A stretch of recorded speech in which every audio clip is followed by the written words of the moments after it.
Жылдам ақпараттар естуді жалғастырамыз. Барша қазақ елі көрсін білсін, хабардар болсын. Ассалаумағалейкум армағазақ, арнамызға қош келдіңіздер. Әлемде және де Қазақстанда болып жатқан жаңалықтарды алғашылар қатарында біліп отырғыңыз келсе, арнамызға жазылып лайк демесін басыңыз.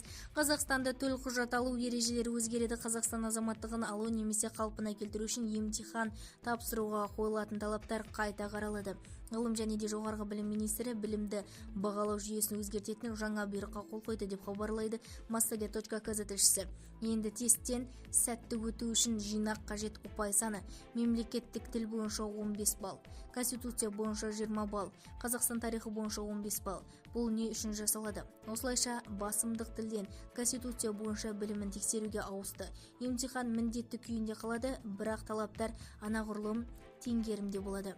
Қазақ тіліне жинайтын ұпай азайды, ал азаматтардың құқықтары менен міндеттерін білу көбірек мән береді. Жаңа ережелер үшін күшіне енеді. Құжат алғаш ресми жарияланғаннан кейін күшіне енеді. Бұйрық Әділет министрлігінде тіркелуге жіберіледі және де Ғылым және де жоғарғы білім министрлігінің сайтында жарияланады. Бізді тамашалауды жалғастырыңыздар және де бір ғана лайк түймесін басып сау саламатта болыңыздар.